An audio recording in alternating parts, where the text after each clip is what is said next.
तो आप लोग पूछ रहे होंगे कि नया चैनल क्यों। आपका सबसे पहले ये क्वेश्चन, एक्चुअली जो अपना पुराना चैनल था ना वो हैक हो गया है। और मजे की बात यह है कि पुराना चैनल जिसने हैक किया है वो मेरे ही नाम से, मेरी ही मेल आईडी से मेरे ही चैनल को स्ट्राइक मार रहा है। तो वो अपन देखेंगे बाद में, बीच में अपन बात करेंगे। तो पहले अपन जिस के मिले बात करते हैं। और पहले मैं तुमको थोड़ा सा तुमने टाइम ट्रेवल के बारे में सुना है क्या? पहले मुझे बताओ, क्या तुम लोगों ने टाइम ट्रेवल के बारे में सुना है? मुझे बताओ, क्या तुम लोगों ने टाइम ट्रेवल के बारे में सुना है? हाँ भाई। और दूसरी चीज जो है अभी आपको कोई परचेस नहीं करनी है। हमारा 15 डेज तक जो क्लास है वो यूट्यूब पे फ्री चलेगी। आपको कोई भी परचेस नहीं करना है, नए बैच के लिए, पुराने बैच के लिए नो परचेस। आपको कोई भी परचेस नहीं करना है। आपको ये बात समझ में फिर बोल रहा हूं, कोई परचेस नहीं करना है। ऐप और 4 दिन में बन जाएगा, लेकिन वो 15 डेज आपको देंगे। चैप्टर हमारे भी हो जाएंगे, भी बन जाएगा। और प्राइसिंग को लेकर आप लोगों को प्रॉब्लम हो रही थी, उस पर भी हम लोग अच्छे से वर्क करेंगे। अब मैं आपको धीरे धीरे चीजें बताऊंगा।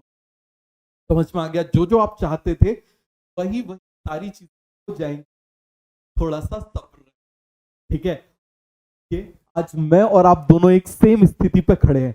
आप भी एक नई शुरुआत कर रहे हो, मैंने भी साल भर जो इतनी मेहनत करी। आवाज क्लियर नहीं आ रही? आवाज कट रही है क्या? Voice lag. अभी मुझे बताओ, क्या अभी वॉइस क्लियर आ रही है? अभी मुझे बताओ, क्या अभी वॉइस क्लियर आ रही है?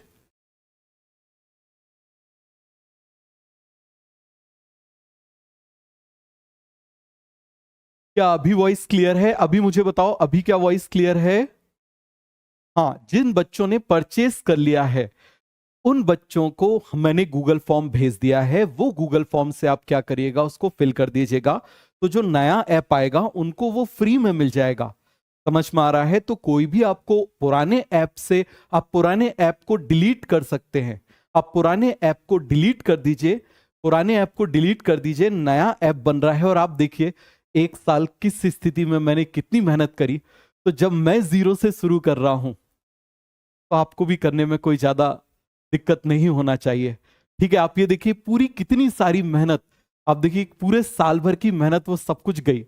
लेकिन मैं खुशी खुशी शुरू कर रहा हूं, तो आप भी खुशी खुशी शुरू करिए। अब देखिए बिल्कुल सही है, बिल्कुल वॉइस बिल्कुल क्लियर है। मुझे बताइए, तो थोड़ा सा टाइम ट्रेवल आपको कराया जाए, मेडिकल कॉलेज में आपको फर्स्ट ईयर में पहुंचाया जाए। ठीक है?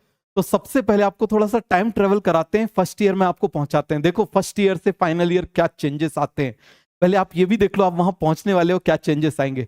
देखिए अपन टाइम ट्रेवल करके चलते हैं। ठीक है? अपन ये देखो, ये आपको दिख रहा है, ये स्टूडेंट फर्स्ट ईयर में है। ये स्टूडेंट क्या है, फर्स्ट ईयर में। आपको दिखाई दे रहा है इतना मासूम सा, प्यारा सा, बिल्कुल देखो जरा, बाल भी बिल्कुल अच्छे हैं, दाढ़ी भी बिल्कुल अच्छी है, मूंछ बढ़िया से दिखाई दे रही है, बिल्कुल जोरदार। अब मत बोलना सर इससे ज्यादा तो आपकी है, वो क्या है मेरे 15-20 ड्रॉप हो गए थे ना, तो इसीलिए हो गया था। अब तुम समझ सकते हो। तो यहां पर आप देखिए जरा कि ये देखिए, तो ये फर्स्ट ईयर में है। अब देखिए फर्स्ट ईयर से ट्रांजिशन होता है थर्ड ईयर में, क्या चेंजेस आते हैं। आइए थर्ड ईयर, ये देखिए जरा, ध्यान से देखते जाना, मिलाते जाना। देखो जरा, आप देखो जरा, दाढ़ी कितनी बढ़िया है। यहां पर कुछ झड़ता हुआ आपको दिखाई दे रहा है, दिखाई दे रहा है? ठीक है, आपको झड़ता हुआ यहां पर दिखाई दे रहा है कि देखो जरा, बाल थोड़े से उजड़ते हुए, ठीक है, दाढ़ी थोड़ी सी गड़बड़ होते हुए। अब देखो जरा, मैं आपको बुलाता हूं। अब देखो फाइनल ईयर होने के बाद, इंटर्नशिप कंप्लीट होने के बाद में, अब देखो जरा, तीनों को जरा मैच करो आप। देखो जरा, दिखाई दे रहा है आपको? ये असर होता है, ये transition, first year, third year, after internship, first year, third year, after internship. समझ में आ रहा है? तो ज्यादा पैनिक मत हुआ करो। अब आप बोलोगे सर आखिर ऐसा क्यों हुआ? ऐसा मल्टीपल, देखो इसके 2 ब्रेकअप हुए, ठीक है, ये अभी प्रोसेस में है, और इसके 6 ब्रेकअप हो गए। तो ये सब जो असर है ना, ये इस चीज का असर हो गया। तो चलिए जरा सबसे धीरे से आपको एक एक करके आपसे मिलवाएंगे। तो हंसी मजाक थोड़ा सा इसलिए किया जिससे कि आप लोगों का थोड़ा सा मूड अपलिफ्ट हो जाए। मैंने आपको लास्ट उसमें बोला था ना कि ये रोने धोने वाले जितने आपके इमोशंस हैं, ये हो गया, पेपर खराब आ गया, जो आपके इमोशंस हैं, अब उन इमोशंस को साइड रख दो और अब अपनी लाइफ को प्रमोशन की तरफ ढालो। क्यों? क्योंकि परेशानियां आएंगी, हमेशा आएंगी, लेकिन उनसे निकलने का काम आपका होगा। ठीक है, बिल्कुल क्या होगा? आपका होगा। अब मैं आपको कुछ चीज दिखाने वाला हूं, आप इस चीज को देखिएगा। यहां पर आपको ये एक अलॉटमेंट लेटर दिखाई दे रहा है। ठीक है, ये आपको एक अलॉटमेंट लेटर दिखाई दे रहा है, जीवाजी यूनिवर्सिटी, ये ग्वालियर मेडिकल कॉलेज का है। अब ये किसका है, ये मैं आपको बुला के और कुछ उन्हीं से उनकी स्टोरी बताता हूं कि क्या स्टोरी थी। बड़ी जबरदस्त स्टोरी है। आप टेंशन में आ जाते हो, सर 11th खराब हुआ था, 12th खराब हुआ था, क्या सिलेक्शन होगा? सर पिछले साल ड्रॉप खराब हो गया था, क्या सिलेक्शन होगा? पिछले साल 100 नंबर थे, क्या सिलेक्शन होगा? क्या ड्रॉप लेना चाहिए? तो आपको बहुत सारी क्लैरिटी आपको इससे मिल जाएगी, आपको बहुत सारी क्लैरिटी जो है वो इससे मिल जाएगी। ठीक है, तो मैं सबसे पहले बुलाना चाहूंगा विनय को। तो विनय आइए और अपनी थोड़ी सी स्टोरी बताइए। ये सभी लोग जबरदस्त स्टोरी वाले हैं। तो सबसे पहले विनय आपको अपनी स्टोरी बताएंगे कि आप टेंशन लेते हो ना कि 11 ठीक नहीं हुई, 12 ठीक नहीं हुई, ये आपको इन्हीं के मुंह से आप इनकी स्टोरी सुनिए। विनय मुझे बताइए, क्या आपके पास साइंस था या कोई और सब्जेक्ट था? आप खुद ही बताइएगा। अपने पास माइक एक ही, अभी थोड़ी सी गरीबी है, हो जाएगा लेकिन कुछ दिन में। सबसे पहले तो टेंशन लेने की कोई बात ही नहीं है अगर ऋषभ सर। और तो आप लोग तो वैसे भी साइंस से हो। या तो ऐसा था कि मेरा तो बहुत क्लियर भी नहीं था कि मुझे साइंस करना भी है या नीट करना भी है। या तो स्टार्टिंग में कॉमर्स था। अपनी एक दोस्त को लेके सर की कोचिंग, तब मुझे सर से पहली बार इंटरेक्शन हुआ। सर वहाँ पे लिविंग वर्ल्ड पढ़ा रहे थे। अब सर जब पढ़ा रहे थे तो बाहर पानी भी गिर रहा था, तो मैं एक्चुअली सर की क्लास में थोड़ी देर बैठ गया। और सर ने इतना इंटरेक्टिव पढ़ाया था कि मुझे उस दिन ऐसा लगने लगा कि ऐसे टीचर को मैं बहुत टाइम से ढूंढ रहा था कि मतलब इतना इंटरेक्टिव कोई पढ़ा सके। और उसके बाद फिर सर की क्लासेस अटेंड करना चालू करी मैंने, और फिर मैंने सब्जेक्ट चेंज किया अपना बाद। और उसके बाद फिर सर ने जो पढ़ाया है, तो उसके बाद से फिर मुझे बहुत हेल्प मिली है। पहले तुम्हारा अलॉटमेंट हो गया था, तुमको कॉलेज मिल गया था ग्वालियर मेडिकल कॉलेज, लेकिन काउंसलिंग में बाहर कर दिए गए थे। क्यों बाहर कर दिए गए थे वो भी बताओ। वो कॉमर्स का जो था वो मतलब काउंसलिंग में। क्योंकि इनके पास पहले कॉमर्स था, इन्होंने बाद में सिलेक्शन के बाद में एक साल फिर तैयारी करके और फिर जो है वो बायो के साथ में 12th करी थी और उसके बाद में एडमिशन हुआ। तो आप सोचिए कि जो स्टूडेंट्स हैं वो कॉमर्स लेके भी अच्छे से फॉलो करते हुए चले, साइंस है या नहीं? तो सबसे पहले दिमाग में लाइए। अब मैं बीएमएमसी के स्टूडेंट्स को बुलाता हूं जो फर्स्ट ईयर में भी हैं, सेकेंड ईयर में भी हैं। सबसे आपको इंट्रोड्यूस कराता हूं, आइए। मानसी, आपने देखा ही होगा। और आइए अमन और अनु, आइए। अमन और अनु को मैं आपको बताता हूं, दोनों सेम कॉलेज में हैं, दोनों भाई बहन हैं। ठीक है, दोनों सेम बैच में हैं, सेम कॉलेज में हैं। ठीक है, सेम बैच में है, सेम ईयर में है। अब यही समझ लो। तो मैंने यही बोला कि मैंने कहा कितनी फिर तो बड़ी दिक्कत होती होगी, तुमने कुछ भी यदि गड़बड़ किया तो तुरंत घर पे कंप्लेंट हो जाती होगी। ठीक है, और तो एक बार सभी लोग आप अपने अपने बारे में थोड़ा थोड़ा बताइएगा। आ जाओ अभय, आ जाओ। आप लोग बताइएगा आप लोगों ने कैसे प्रिपरेशन करी, और इन्हीं बच्चों के माध्यम से आप लोग जानिएगा कि क्या आपको प्रिपरेशन करना चाहिए या नहीं करना चाहिए, क्योंकि बहुत सारी चीजें चलती हैं, आप लोग कंफ्यूज हो जाते हो।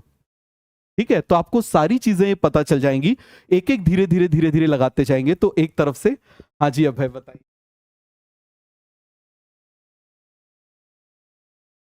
तो हेलो एवरीवन, मेरा नाम अभय शाह है और मैं वीएमएमसी में फर्स्ट ईयर एमबीबीएस स्टूडेंट हूँ। तो मेरी प्रिपरेशन में मतलब सर का रोल क्लास 12th में स्टार्ट हुआ था। मैं क्लास 11 तक सर को नहीं जानता था, बिकॉज मेरे को मिले नहीं थे, मेरे को ढंग से पता नहीं था कि हाँ सर ऐसे पढ़ाते हैं। 11th में मेरे को बॉटनी बहुत अजीब सब्जेक्ट लगता था, उसमें बहुत रटने वाला लगता था, जैसे प्लांट किंगडम वगैरह, उसके एग्जाम्पल याद करो, रटो उसे। बिल्कुल भी मेरे को 11th बिल्कुल ढंग से समझ नहीं आई थी बॉटनी की।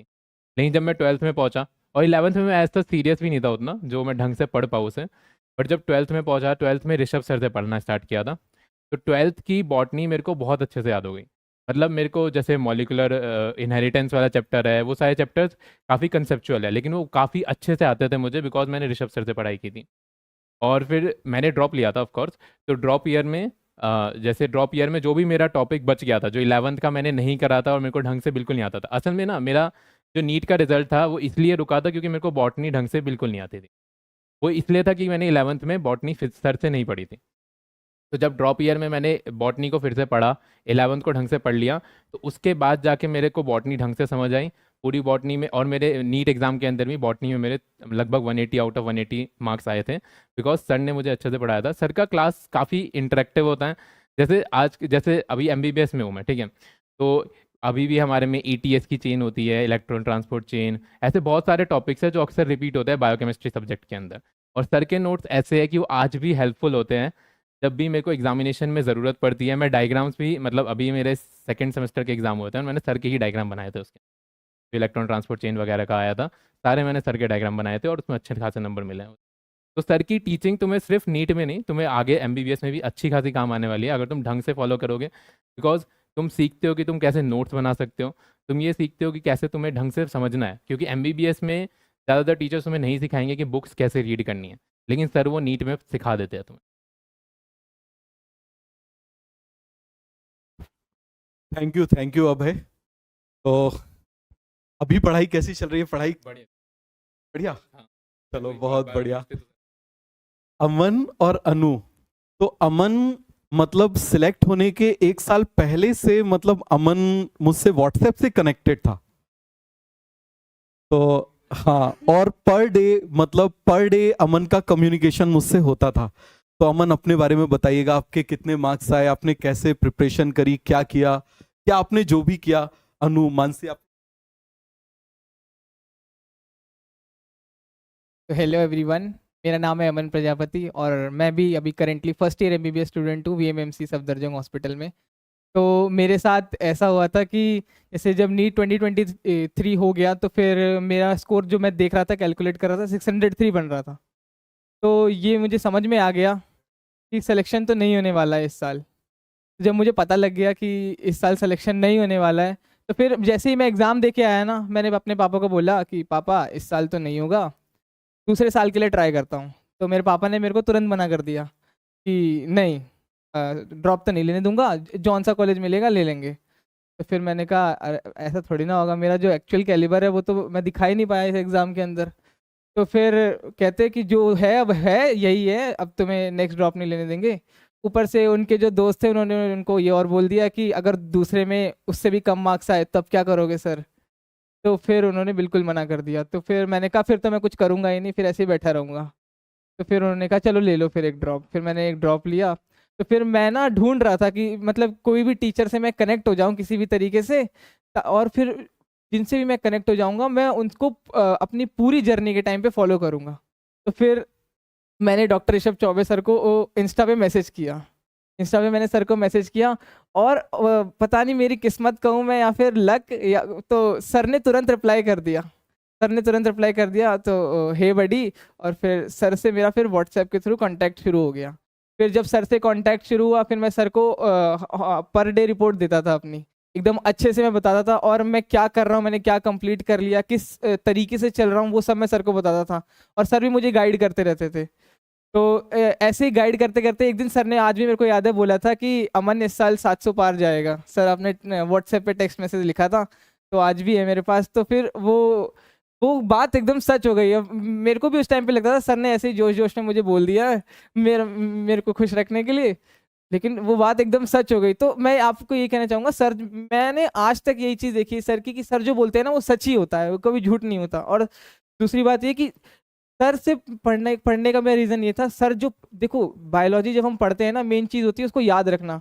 पढ़ते टाइम तो सब समझ में आता है, मेन चीज़ होती है आप कितनी देर तक उसको याद रख पाते हो। सर का जो पढ़ाने का तरीका है ना, उससे वो चीज़ मेरे को तो बहुत ज़्यादा दिनों तक याद रहती थी।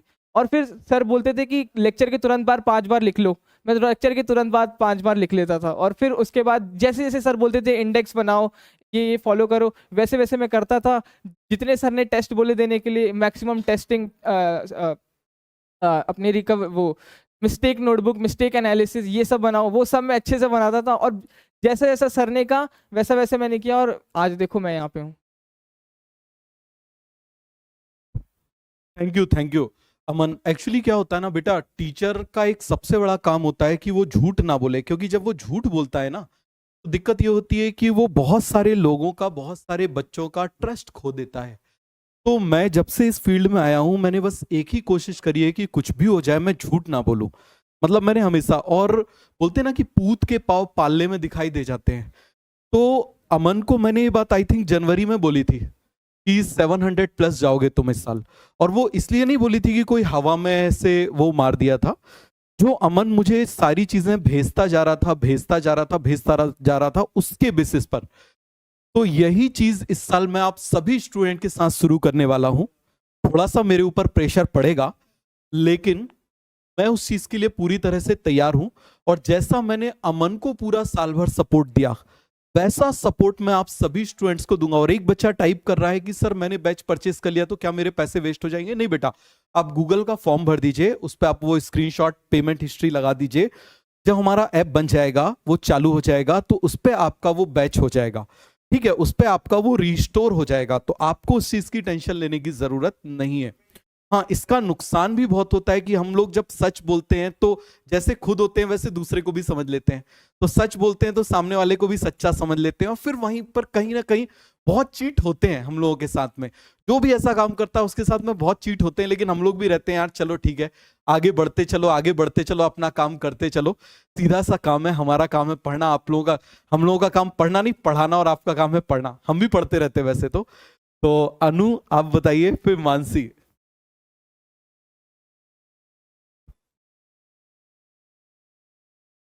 Hello everyone. सो मेरा नाम अनु है, और बेसिकली मैंने अमन ने ही मुझे बताया था कि ऋषभ सर बॉटनी की पढ़ाते हैं, तो मैंने फिर आपसे पढ़ना शुरू किया था। उसके बाद से मुझे एग्जाम्पल्स याद नहीं होते थे बिल्कुल भी।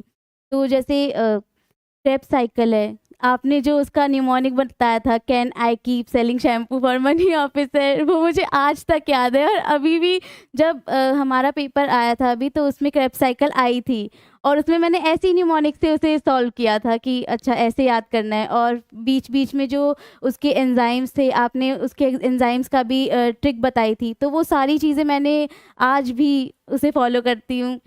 और जैसे बायोलॉजिकल क्लासिफिकेशन है, उनके एग्जांपल्स याद करने में बहुत ज़्यादा प्रॉब्लम होती थी, मुझे तो बहुत ही ज़्यादा होती थी। और प्लांट किंगडम के भी, तो उन सब चीज़ों के लिए मुझे बहुत ज़्यादा, मतलब बहुत ही ज़्यादा हेल्प हुई आपके लेक्चर्स पढ़ के। आपको, अब मैं आपको मिलवाता हूँ मानसी से। तो मानसी भी जो है वो भी ऑलमोस्ट कनेक्टेड रही है, और मतलब आपकी सिस्टर भी डॉक्टर, उनका भी एमबीबीएस चल रहा है। तो मानसी की जर्नी आप मानसी से सुनिए, बहुत ही मतलब बोलना चाहिए इंस्पायरिंग स्टोरी है। मानसी ने बहुत छोटी क्लास में अपने बहुत लव्ड वन को खोया, और उनकी ही इच्छा के लिए वो सब आपको मानसी डिटेल में बताएंगी। और मतलब one of my favourite student Mansi, सभी फेवरेट है ऐसा नहीं, लेकिन मानसी की जो जर्नी है वो मतलब बहुत एक ऐसी है कि जिसने खुद कुछ खोया और उससे उबरना, क्योंकि मैंने रिसेंटली खोया है, और अपनी लाइफ की सबसे प्रीशियस चीज को मैंने खोया है। क्योंकि मैं बचपन से बोर्डिंग स्कूल में था, तो मुझे किसी से कोई अटैचमेंट नहीं था, ना मम्मी से थे, ना पापा से, केवल छोटे भाई से था, क्योंकि वो मेरे साथ रहा था। तो वो उसको जब मैंने खोया तो मैंने सब कुछ ही अपना खो दिया। तो उसके बाद रिकवर करना बहुत ज्यादा मुश्किल होता है। मैं अभी भी रिकवर नहीं हूँ, टू बी फ्रैंक। मैं क्यों आपसे झूठ बोलूंगा, एक ही चीज है कि सच बोलते हैं। तो मानसी आपको अपनी जर्नी के बारे में बताएंगी।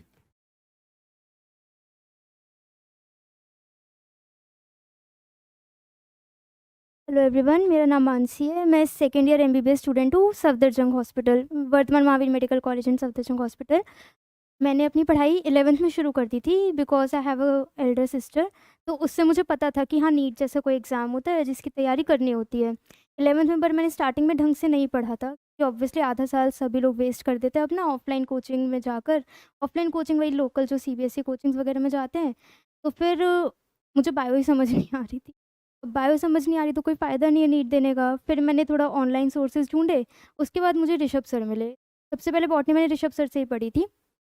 तो जैसे लोग कहते थे ना कि बॉटनी डिफ़िकल्ट होती है, बॉटनी समझ नहीं आती है या फिर याद नहीं होते एग्ज़ाम्पल, वो प्रॉब्लम मुझे 2 साल कभी आई नहीं, क्योंकि 11th में ऋषभ सर से पढ़ा था, प्लस सर की वाइब इतनी अच्छी है कि पढ़ने का मन करता है कि लेक्चर खोल के बैठ जाओ। टीचर से ऐसा होता है ना कि पढ़ने का मन नहीं करता। बॉटनी जैसे सब्जेक्ट मेरा रोज़ पढ़ने का मन करता था। इवन एग्ज़ाम से नीट से 1 दिन पहले भी मुझे ये था कि सर का एग्ज़ाम पेपर डिस्कशन आएगा यूट्यूब पे, मुझे वो देख के जाना है, क्योंकि सर एक तो बहुत ही यूज़फुल चीज़ें बताते हैं, बहुत ही इंपॉर्टेंट चीज़ें, कंसाइज़ चीज़ें, लाइक एनसीईआरटी को पूरा अंडरलाइन नहीं करना होता, उससे ना तुम रिवाइज़ कर पाओगे, ना तुम्हें रिटेन रहेगी। उसमें एक-एक पॉइंट को मार्क करो, जिससे क्वेश्चन आता है एग्ज़ाम में, जो तुम छोड़ देते हो।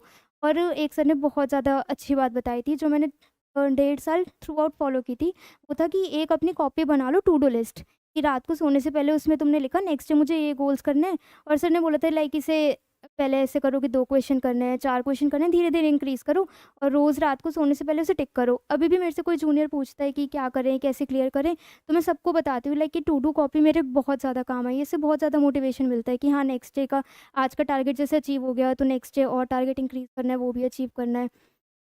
तो वो अगर आप लोग भी सब फॉलो करो, बहुत सही रहेगा।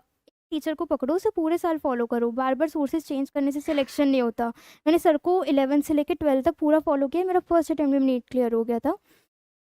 और साथ में अगर मैं थोड़ा अपनी पास्ट लाइफ के बारे में बताऊँ, I lost my mother when I was 7 years old और she died of uterus cancer.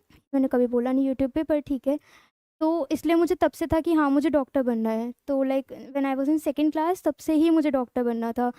And luckily I got my favourite, my best teacher, specially Rishabh sir. मेरे को नीट निकालने के बाद सबसे पहले ये था मेरे को ऋषभ सर से बात करनी है, और लकीली सर ने रिप्लाई भी कर दिया। थ्रू आउट द जर्नी भी सर से कोई डाउट पूछो इंस्टाग्राम पे, सर कर देते थे रिप्लाई। मैंने इंस्टा आईडी सर के लिए बनाई थी, सर से डाउट्स पूछ, और बहुत हेल्पफुल था। Thank you so much sir.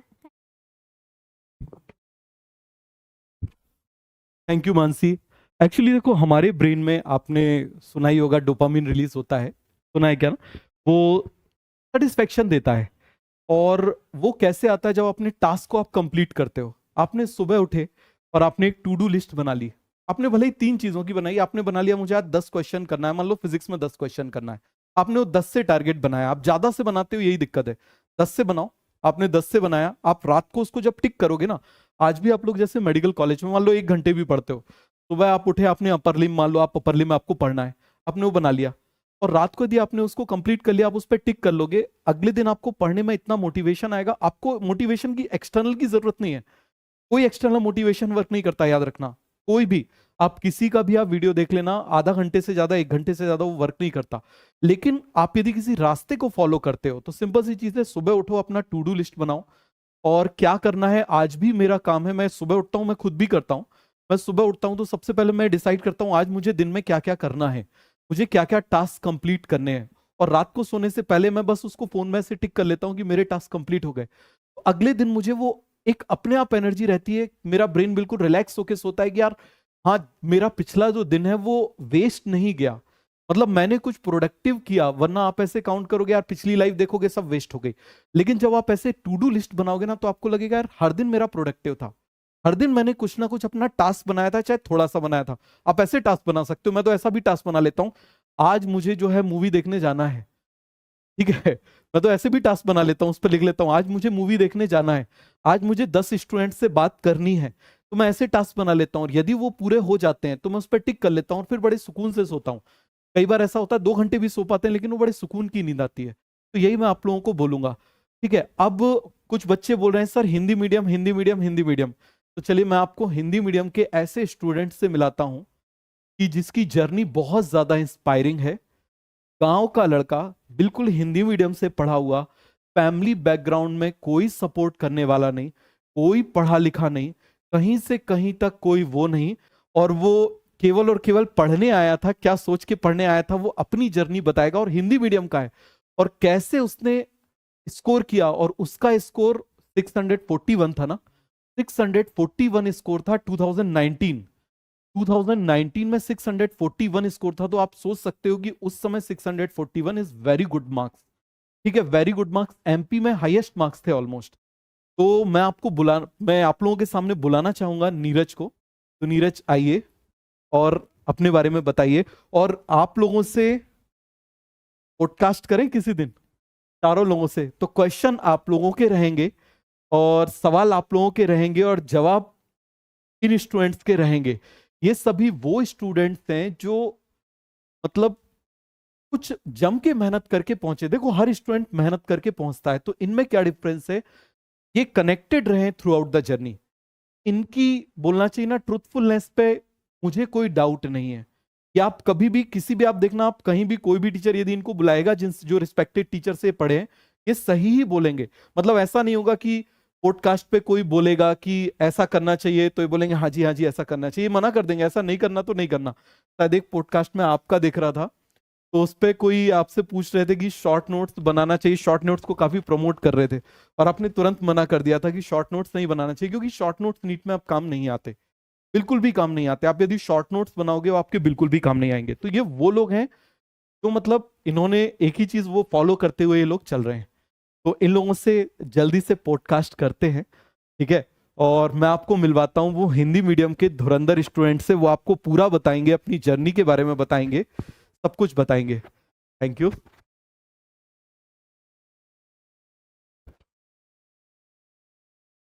Hello hello दोस्तों, मेरा नाम है डॉक्टर नीरज। मैं 2019 बैच से हूँ। मैं अभी जस्ट इंटर्नशिप पास किया है मैंने। तो मैं बहुत लोअर मिडिल क्लास फैमिली से बिलोंग करता हूँ। मेरे घर पे फर्नीचर का काम होता है, तो मैंने भी लकड़ी का काम किया है बचपन में, बहुत लकड़ी का काम किया है।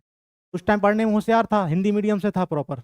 तो फिर सोचा कि चलो अब अच्छा था, होशियार था, बायोलॉजी ले ली थी मैंने। उस टाइम कुछ एम नहीं था मेरा कुछ करने का, पर फिर घर वालों ने बोला कि हाँ तुम कर सकते हैं अपन। तो फिर मैं आया यहाँ सर के पास, बॉन्ड क्लासेस सॉरी सर के पास आया मैं भोपाल कोचिंग करने के लिए। उस टाइम सर ऑफलाइन टीचर थे, ऑनलाइन पे नहीं थे। तो उस टाइम मैं सर को नहीं जानता था, हालांकि नॉर्मली मैं आया था कोचिंग करने के लिए। मेरे को इतना इंटरेस्ट नहीं था पढ़ाई में, लेकिन फिर मैं को पढ़ता रहा। कुछ फिजिक्स मेरी थोड़ी अच्छी थी, तो फिजिक्स में तो मुझे इंटरेस्ट आता था, पर बायोलॉजी वगैरह से मैं थोड़ा दूरी रहता था। फिर जब धीरे धीरे पढ़ता गया, फिर एक दिन सर की क्लास हुई, मैंने सर की पहली बार सर की क्लास ली। तो मुझे लगा कि थोड़ा शुरू में तो मुझे थोड़ा ऐसे ही लगा कि देखते हैं क्या पढ़ा लेंगे। फिर उसके बाद जब सर उस दिन प्लांट किंगडम पढ़ा रहे थे, मुझे आज भी याद है। फिर जब वो क्लास खत्म हुई सर की 2 घंटे की क्लास, उसके बाद मैं बिल्कुल अचंभा रह गया कि यार कोई बंदा इतना खतरनाक पढ़ा कैसे सकता है। मतलब प्रेजेंटेशन, मतलब पढ़ाने का तरीका, मतलब ऐसे पढ़ा दिया कि तुम कुछ याद ही ना करना पड़े, अपने आप याद हो जाएगा। ऐसे नोट्स बनाने का तरीका जब सर ने बताया कि तुमको एक पेज पे ज़्यादा शब्द ही नहीं लिखने हैं, बहुत मिनिमाइज करके कि तुम पेज को देखोगे तुमको पेज याद हो जाएगा। सर ने ट्रिक बनाना भी सिखाया, सर ने बहुत सारी चीज़ें सिखाई। उसके बाद फिर मैं समझ गया कि सर के अंदर दम तो है। तो फिर मैं उसके बाद सर से सोचा, उस टाइम तो सर ऑफलाइन थे वहीं पर, तो फिर मैं सर से पर्सनल गाइडेंस लेने लगा। और 2-3 दिन में जाके सर से मिलने लगा कि सर मुझे क्या करना चाहिए, क्या नहीं करना चाहिए। तो इन सभी स्टूडेंट में मैं बोल सकता हूँ मेरी किस्मत सबसे अच्छी थी कि सर मेरे पास ऑफलाइन अवेलेबल थे। तो उस टाइम मैं हर 2-3 दिन में जाके सर से पूछता था कि सर मुझे क्या करना चाहिए, क्या नहीं करना चाहिए। तो हम टारगेट बनाते थे मिलके सर और मैं, फिर मैं उसको अचीव करता था। फिर मैंने सर से केमिस्ट्री में भी बहुत सारे टॉपिक सर ने मेरे क्लियर करे। बायोलॉजी का टीचर होने के बावजूद उन्होंने केमिस्ट्री में मेरे बहुत सारे डाउट क्लियर करे, मुझे टारगेट बना के दिए। और उस टाइम सर बोलते थे हमेशा, जब हमारी छोटी सी कोचिंग थी, बड़ी कोचिंग नहीं थी, कि तुम बेटा तुम देखना, जब तुम एंड में जब रिजल्ट आएगा ना, तो तुम कोचिंग में, पूरे कोचिंग में टॉप करोगे। जबकि क्योंकि मेरे को नंबर तो उतने आ नहीं रहे थे, कभी मेरे नंबर 550 से ऊपर नहीं आए थे पूरे टेस्ट में। उस टाइम लगभग 20 से 25 टेस्ट हुए होंगे हमारी कोचिंग में, कभी मेरे नंबर 550 से ऊपर नहीं आए थे। पर सर हमेशा बोलते थे कि तुम्हारे नंबर 630 से ऊपर आएंगे और तुम पूरी कोचिंग में टॉप करोगे। मैंने बोला देखते हैं। पर हाँ, ये था कि मुझे भरोसा था सर पे। मैंने यही सीखा है अपनी जर्नी में कि अगर तुम चाहते हो कि तुम्हारी ज़िंदगी में मैजिक हो, तुमको लॉजिक को साइड में करना पड़े। अगर तुमको भरोसा करना नहीं आता तो मैजिक कभी हो ही नहीं सकता। मैजिक का पहला नियम ही ये है कि तुमको भरोसा करना है। जिस पे भी तुम भरोसा करते हो, चाहे सर पे, चाहे किसी और टीचर पे, आंख बंद करके भरोसा करो। जिस दिन तुम आंख बंद करके भरोसा करोगे ना, तुम्हारा अपने आप तुम्हें ऐसी रास्ता बनता जाएगा तुम्हारा, और तुम्हारे साथ ऐसा कुछ हो जाएगा तुमने कभी सोचा नहीं होगा। फिर उसके बाद जब एंड में रिजल्ट आया तो मेरे नंबर आए थे 641, और मैंने पूरी कोचिंग में टॉप भी किया था। और उस साल वो हिंदी मीडियम का सबसे हाईएस्ट स्कोर था। तो मैं तो यही बोलूँगा कि सर को अच्छे से फॉलो करो और कुछ सवाल मत करो, बस फॉलो करो। क्योंकि मुझे जितना पता है कि हम तैयारी कर रहे हैं, हम नहीं जानते कि कैसे पढ़ना पड़ता है, क्या जर्नी रहती है लोगों की। अभी हम बच्चे हैं, तो अगर कोई सर को बस इतना सारा एक्सपीरियंस है, कहने का मतलब 10 मतलब अच्छा सर ने बहुत साल से पढ़ा रहे हैं, तो भरोसा करना सीखो अपने टीचर्स पे। उसका तुम भरोसा करोगे, बस जो बोलते जा रहे हैं फॉलो करते जाओ। सर ने कभी कभी मेरे से ये भी बोला है कि नहीं आज तुम जाओ, आज तुम मूवी देख के आओ। तो मैं मूवी देख के भी आया हूँ। और जिस दिन सर ने बोला कि आज तुमको जाके मॉर्फोलॉजी की एनाटॉमी 3 बार पढ़नी है, तो मैंने वो भी करी है। जिस दिन सर ने बोला है कि आज तुमको पढ़ना ही नहीं है, तो मैंने आज वो भी किया है। तो सर जो बोलते हैं बिल्कुल वर्ड टू वर्ड फॉलो करो। और मैं सर से जब मेरा हो गया था, जब 641 मार्क्स मेरे आ गए थे, तो मैंने सर से आखिर ये पूछा भी था कि सर आपको हमेशा से ऐसा क्यों लगा कि मेरे नंबर आएंगे, क्योंकि मुझे खुद नहीं लगता था। मेरे किसी एग्जाम में, किसी टेस्ट में कभी 550 से ऊपर नंबर कभी नहीं आए, और सीधा नीट एग्जाम में सीधा 641 नंबर। तो सब बोलते थे, मुझे इसलिए लगता था कि तुम्हें मुझ पर भरोसा था, तो तुम मुझे फॉलो करते थे कि अगर मैंने जो बोल दिया तो मतलब करना है, मतलब करना है। मैं आप सबसे यही बोलना चाहूँगा कि सर पे भरोसा रखो, अपने टीचर पे भरोसा रखो, magic will happen. Thank you. ये बताओ नीरज, जैसे तुम हिंदी मीडियम के थे तो और बिल्कुल गांव से थे, तो क्या तुमने सब कुछ हिंदी में ही पढ़ा था, या फिर तुमने एनसीईआरटी कैसे, बायो की एनसीईआरटी क्या करी थी, कैसे करी थी? मतलब ये थोड़ा सा हिंदी मीडियम वाले बच्चों को थोड़ा सा गाइड करो कि उनको कैसे पढ़ाई करनी चाहिए। क्योंकि नीरज का एक ही सवाल था, मतलब बड़े से, सर आपको क्यों लगता था मेरे नंबर आएंगे? मुझे तो नहीं लगता था। मतलब यही बोलता था, मुझे तो नहीं लगता था कभी कि मेरे नंबर आएंगे, आपको क्यों लगता था कि मेरे नंबर आएंगे? मैं आपको बताता हूँ उसका रीजन क्या हुआ। एक बार नीरज मेरे पास आया, जनवरी की बात थी, तो बोला सर इनऑर्गेनिक नहीं बन रही है, बिल्कुल नहीं बन रही है इनऑर्गेनिक। मतलब मैं क्या करूँ, हिंदी मीडियम से हूँ, इनऑर्गेनिक नहीं बन रही है, जिनसे पढ़ रहा हूँ समझ में भी नहीं आ रही है। मैंने इससे बोला एक काम करो, तुम हिंदी मीडियम के हो, लेकिन इंग्लिश मीडियम की जो एनसीईआरटी उसको उठाओ और 3-4 बार लिख डालो। तब तो पी ब्लॉक वगैरह कुछ हटा नहीं था। मैंने उससे बोला तुम कुछ मत करो, बस एनसीईआरटी को लिख डालो। बोला सर उससे क्या हो जाएगा? मैंने कहा तुम लिख के आओ पहले। तो मेरे ख्याल से 1 हफ्ते बाद आया और कॉपी लेकर आया। बोले सर मैंने पूरी की पूरी उसको टीप दी है, जैसे ऐसे ही बोला था इसने, सर मैंने पूरी की पूरी टीप दी है उसको। उनका ठीक है, अब एक काम करो, अब तुम क्वेश्चन करना शुरू करो इनऑर्गेनिक के। 3-4 दिन बाद आए, बोले सर अब मुझसे सारे बन रहे, ये कैसा हो रहा है? तो हर सब्जेक्ट को पढ़ने का तरीका बेटा अलग अलग होता है। आप एक वे से, जिस वे से आप बायो कर रहे हो ना, आप उस वे से फिजिक्स नहीं कर सकते। आप जिस वे से फिजिक्स कर रहे हो ना, आप उस वे से कभी भी केमिस्ट्री नहीं कर सकते। आप केमिस्ट्री में इनऑर्गेनिक जैसे कर रहे हो, वैसे आप ऑर्गेनिक नहीं कर सकते। आप ऑर्गेनिक जैसे कर रहे हो, वैसे आप फिजिकल नहीं कर सकते। तो हर सब्जेक्ट का, इवन टॉपिक का तरीका अलग अलग है। आप जैसे मॉर्फोलॉजी कर रहे हो, वैसे आप इकोलॉजी नहीं कर सकते। आप जैसे जेनेटिक्स कर रहे हो, वैसे आप फिजियोलॉजी नहीं कर सकते, प्लांट किंगडम नहीं कर सकते। तो हर टॉपिक में भी वेरी करता है कैसे आपको पढ़ना है। कुछ में ऐसा होता है कि पहले आपको कॉन्सेप्ट करना है, फिर क्वेश्चन करना है। कुछ में आपको पहले, कुछ सब्जेक्ट में पहले आपको क्वेश्चन साथ साथ में करना है। कुछ सब्जेक्ट में ऐसा होता है कि 1 हफ्ते तक आपको क्वेश्चन देखना ही नहीं है, उसके बाद आपको करना है। तो ये अलग अलग उसमें वेरी करता है, और ये आपको पता नहीं चलेगा। ये हम लोगों को धीरे धीरे धीरे इतने एक्सपीरियंस से, इतने सारे स्टूडेंट से हम लोगों को पता चलता है। फिर जो हमने सीखा है वो आपको सिखाते हैं। तो एक बार जरा हिंदी मीडियम के उन स्टूडेंट्स को गाइड करो कि वो कैसे पढ़ाई करें, और ये भी उनको गाइड करना। उनके दिमाग में सबसे बड़ा डाउट रहता है कि मेडिकल कॉलेज में दिक्कत आती है। जो हिंदी मीडियम के बच्चे रहते हैं उनको गाइड करना कि क्या मेडिकल कॉलेज में सीधे जब तुम न्यूरो एनाटमी वगैरह स्टार्ट करते हो तो क्या दिक्कत आती है। उस समय जो जो दिक्कत तुमने फेस करी हिंदी मीडियम, और तुमने कैसे क्या किया, वो थोड़ा सा बच्चों को बताना।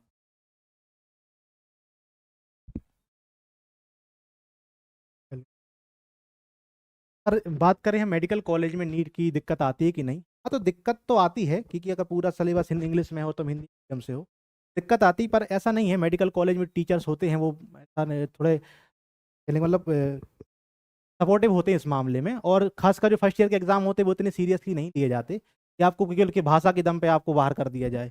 तो अगर आप उस पर टूटी फूटी इंग्लिश भी लिखोगे, हालांकि हाँ हिंदी नहीं लिख सकते आप, पर अगर आप टूटी फूटी इंग्लिश भी लिखोगे तो चल जाएगा। मतलब मैं तो ऐसा तो करता था कि जैसे एग्जाम, मतलब जो सर ने मुझे ये चीज़ बताई थी कि अगर एनाटॉमी का एग्जाम है तो उसमें, हालांकि तुमको अभी तो समझ में नहीं आएगा ये चीज़ कि जो एनाटॉमी का एग्जाम होता है उसमें डायग्राम बनाने पड़ते हैं। तब उधर जितने डायग्राम बनाओगे तुम उतने नंबर मिलेंगे। तो मैं तो इसी में खुश था कि चलो लिखना नहीं पड़ेगा, इंग्लिश मुझे आती नहीं थी, मैं भर भर के डायग्राम बनाता था तो नंबर मिलते भी थे। 4 शब्द लेके फिर डायग्राम बना दिया, 4 शब्द लेके फिर डायग्राम, हाँ, लेकिन मैं पास हो गया था। तो उसकी टेंशन अभी से मत लो, वो तो सब हो जाएगा, ठीक है। और धीरे धीरे फिर इंग्लिश तुम वहाँ पे सीख भी जाओगे। अब इंग्लिश अच्छी हो गई मेरी, शुरुआत में खराब थी, पर धीरे धीरे जब हम पढ़ते जाते हैं तो अपन सीख जाते हैं। और रही हाँ नीट के टाइम एनसीईआरटी पढ़ने की बात रही, तो अकेली हिंदी की एनसीईआरटी से नहीं हो सकता, क्योंकि ये मैंने खुद फील किया है कि हिंदी की एनसीईआरटी की लिमिटेशंस हैं, अपनी बहुत बड़ी लिमिटेशंस हैं। उससे तुम कभी 250 से ज़्यादा मार्क्स स्कोर कर ही नहीं सकते, क्योंकि जो लैंग्वेज बैरियर हिंदी से इंग्लिश में क्रिएट होता है वो बहुत ज़्यादा बड़ा होता है नीट के एग्ज़ाम।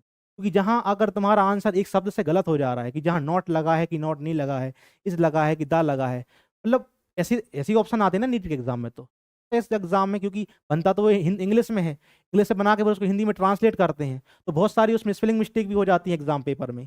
इसलिए किसी भी जब दूसरी भाषा में पेपर आता है तो हमेशा इंग्लिश उसके साथ दी रहती है। ऐसा इसलिए होता है क्योंकि वो एग्जाम पेपर बनाते हैं इंग्लिश में, फिर उसको ट्रांसलेट करते हैं। वो इतने गधे होते हैं कि वो ऐसी हिंदी ट्रांसलेट करते हैं कि साहित्यिक हिंदी उनको ही समझ ना आएगी पढ़ने तो। इसलिए वो ऐसी इंग्लिश हिंदी रहती है कि ऐसा नहीं कि आप हिंदी मीडियम से हो तो हिंदी में समझ में आ जाएगी। वहाँ ऐसी हिंदी रहती है कि आप हिंदी मीडियम के होने के बाद हिंदी नहीं समझ में आएगी आपको लगेगा इससे अच्छा तो इंग्लिश लिखी होती। तो ये मैंने किया था कि जब मैं शुरुआत में मुझे लगा था कि नहीं हो पा रहा है, तो सर भी जब पढ़ाते तो हमको हिंदी मीडियम में ही थे, पर सर जो वर्ड हैं वो इंग्लिश में ही बताते थे, जो मेन वर्ड जो रहते वो इंग्लिश में बताते थे। तो फिर धीरे धीरे मैंने सर की जब नोट्स पढ़े उसके बाद थोड़ा इंग्लिश पे थोड़ी पकड़ आई, तो फिर मैंने इंग्लिश की एनसीईआरटी पढ़ना भी शुरू करी। बायोलॉजी में भी पढ़ी और केमिस्ट्री में भी पढ़ी। बायोलॉजी में तो मैंने पूरी मतलब शुरुआत में जब मैं कमज़ोर था तो इंग्लिश की एनसीईआरटी और हिंदी की एनसीईआरटी को आसपास बाजू बाजू में रख के एक बार हिंदी की पढ़ता था, लगता था कि हाँ समझ में आ गया है, तो उसको इंग्लिश से पढ़ता था। लेकिन तुमको इंग्लिश की एनसीईआरटी पढ़नी पड़ेगी, बिना उसके तुम 300 से ऊपर मार्क्स उसको।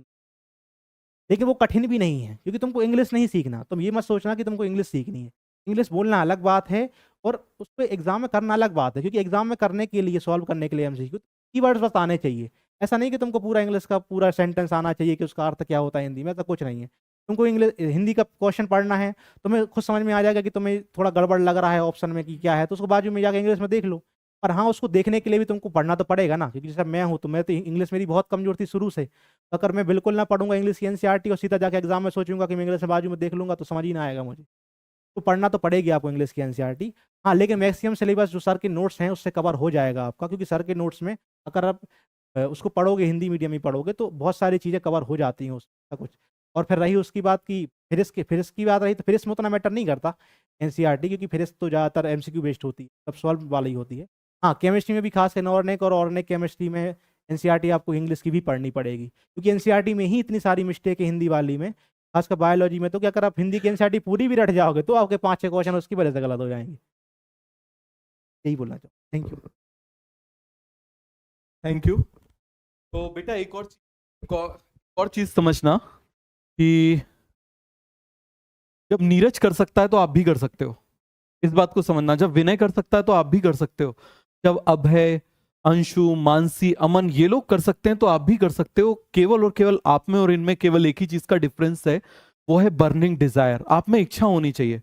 यदि आप में इच्छा है ना कि आपको ये चीज पानी है, जैसे बच्चे पूछते हैं सर ड्रॉप लें कि ना ले, ये तुम्हारी पर्सनल चॉइस है। मैं आपको सीधी बात बता रहा हूं, यदि आपको लगता है कि आपको डॉक्टर बनना है तो फिर वो आपके 500 ड्रॉप भी हो जाए ना, उससे पीछे मत हटो।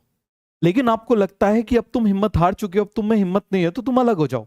ये तुम्हारा पर्सनल डिसीजन है। याद रखना, कभी भी कोई बोले कि आप जो है इसको ऐसा ड्रॉप मत लो, ड्रॉप ले लो, ये आप अपना डिसीजन लो। क्योंकि यदि आप किसी और के कहने पे करोगे, मैं आपको एक एग्जांपल बताता हूं। मान लो आपका मन था मैथ्स लेने का और आपके फादर ने आपको बायो दिला दिया, आप आज भी उसको रोते हुए कर रहे होगे। तो आप किसी की भी कभी भी याद रखना, सुनो सबका, करो अपने मन का। हमेशा इस बात को सुनो। समझ में आ गया? करो अपने मन का किस चीज में? जो लाइफ डिसीजन के हैं। जैसे अब सर पार्शियल ड्रॉप लें या फुल ड्रॉप लें, यदि आपके नंबर बहुत ज्यादा कम है, यदि आपके नंबर 100 से ज्यादा, मतलब 100, 150 ऐसे नंबर है, तो फिर आप पार्शियल ड्रॉप में जाओ। लेकिन आपके नंबर यदि अच्छे नंबर हैं और आपके कुछ नंबर से सिलेक्शन कम हो रहा है, तो आप पार्शियल ड्रॉप मत लो। वो पार्शियल ड्रॉप आपका वेस्ट होगा, आपका आउटपुट नील आएगा। मतलब वैसा हो जाएगा कि आपके सामने खाना रखा हुआ है लेकिन आप खा भी नहीं सकते, आपको भूख भी लगी हुई है, तो वैसा हो जाएगा। तो पार्शियल ड्रॉप टोटली वेस्ट होगा। तो आप खुद डिसाइड करिए। और इसके बाद में सर कौन सी ऐसी फील्ड है जिस फील्ड में आप अर्निंग कर सकते हो, तो मैं आपको एक सिंपल सी बात बताऊंगा कि इसके बाद में वेटनरी सर्जन एक ऐसी फील्ड है कि जहां पर आपकी अर्निंग वेल हो सकती है, क्योंकि बहुत सारे जानवर हैं, डॉग वैरायटी के हैं। तो ये मैं आपको बोलूंगा कि आप यदि इसको छोड़ के फिर और कोई फील्ड आप चूज करना चाहते हो, तो इसके बाद में मेडिकल में एक ही फील्ड बचती है, मेडिकल फील्ड की मैं बता रहा हूं, जहां पर वेल अर्निंग है। और वो फील्ड कौन सी है? वेटनरी सर्जन की। समझ में आ गया? इसके अलावा बाकी कोई भी मैं नाम नहीं लूंगा, बाकी किसी में भी आप 6-6 साल पढ़ोगे, आपको अर्निंग का कोई सोर्स आपको नहीं मिलेगा एज सफिशिएंट सोर्स। आपको लगेगा 6 साल आपके वेस्ट हो गए, 5-6 साल, क्योंकि वो कोर्स होते होते 6 साल हो जाते हैं। ठीक है, भले वो 4-4.5 साल का हो, लेकिन होते होते 6 साल हो जाते हैं, तो टोटल आपका वेस्ट चला जाएगा।